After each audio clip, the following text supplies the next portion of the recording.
I'm continuing the Policing for Freedom series, and I'm going to be talking about Mounties for Freedom.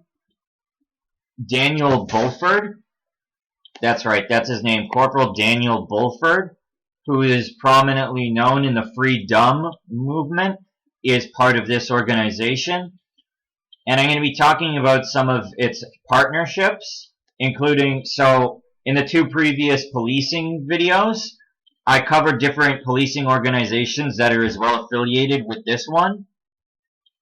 And the two other gleaming organizations which I'll cover here are the Freedom Network, also known as Freedom Cell Network, and Justice Center for Constitutional Freedom, which a lot of people confuse with Rocco Galati's firm. That's a different, Rocco Galati's firm is a different one entirely. So we can see that this organization in September 2021 was formed by active RCMP members from police on guard in order to discuss RCMP specific issues.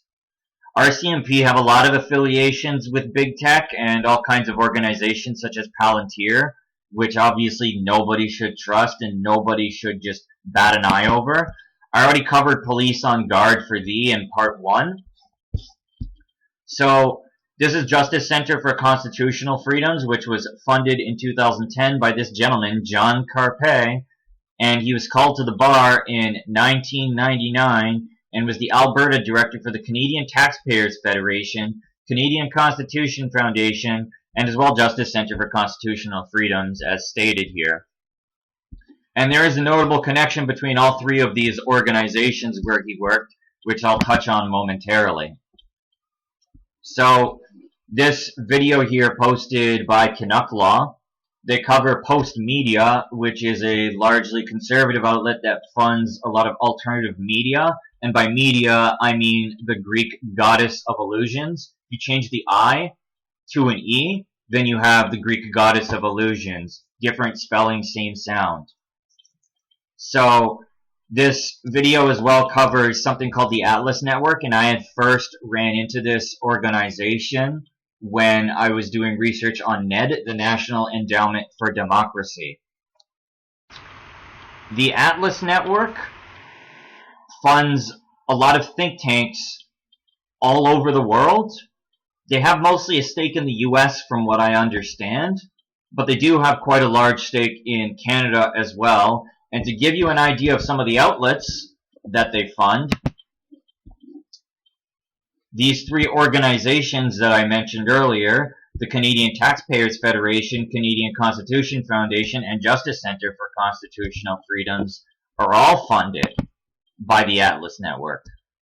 And the Atlas Network as well funds Fraser Institute, where Ezra Levant from Rebel News attended, and as well the Montreal Economic Institute, where Maxime Bernier used to work. And one other gleaming thing about Atlas is the fact that it's largely funded by the Koch family. And these guys need to be made famous, just like George Soros, because nobody is batting an eye in their direction whatsoever. And these guys have a monopoly on all kinds of raw resources, and as well to alternative media, as we can see through their funding of the Atlas Network. This was something interesting I stumbled on.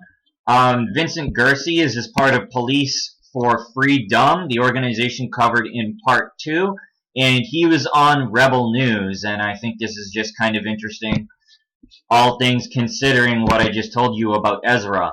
So now we're covering the Freedom Cell Network, and I'm going to read one little blurb to you from them. Freedom cells are peer-to-peer groups organizing themselves in a decentralized manner with the collective goal of asserting the sovereignty of group members through peaceful resistance and the creation of alternative institutions. Okay? That sounds nice on the outside, but we'll obviously do more of a deep dive, and we'll cover this name, Ramiro Romani, and as well innovative scaling technologies. So first, here's Ramiro Romani. The Greater Reset. As if you couldn't be more obvious. Like, do you think we're all that stupid? He is a core member of the Freedom Cell Network and co-producer of the Greater reset, and as well, it seems like he's launched his own company, Above Agency, which recently released Above.phone, a complete privacy phone solution that combines secure hardware, open source operating systems, and cutting edge privacy services. I am beyond skeptical with this one, especially with a name like Greater Reset and the affiliations with big tech nonetheless. There's a lot of illusions with technology, such as with a VPN, being able to disguise yourself. Nonetheless, you have to turn on a location for a VPN to work. So, all in all with technology, we can always trust data to be mined, even this video. So this is Innovative Scaling Technologies, and we see that they're affiliated with Suite 66 and GovLoop. I'll talk about Suite 66. Creating successful campaigns for publishers and advertisers since 1999. We connect publishers and advertisers, guiding both parties on ways to achieve their brand goals and create successful campaigns that audiences will love. So they're a marketing strategy, and it probably worked with a lot of different media outlets. And as well, we have GovLoop right in Washington, D.C. GovLoop's mission is simple: connect government to improve government. We aim to inspire public sector professionals to better service by acting as the knowledge network for government. So basically, they're openly saying, excuse me, government is connecting with other governments internationally, and as well, they're collecting your information, and they're flat out telling you about it. And as well, to give you some of their partners here, Google, HP, Microsoft. That should about cover this organization right here, held in Washington, D.C., where the National Security Council and the Central Intelligence Agency reside. Perfect. So, all in all, just do your own research, and I'm glad I have the 80 subscribers that I do, because you're all people that think for yourselves, and that is most important. We can't take anything at face value, and we can't trust anything 100%, even me. Anyway, comment, subscribe, take it easy, guys.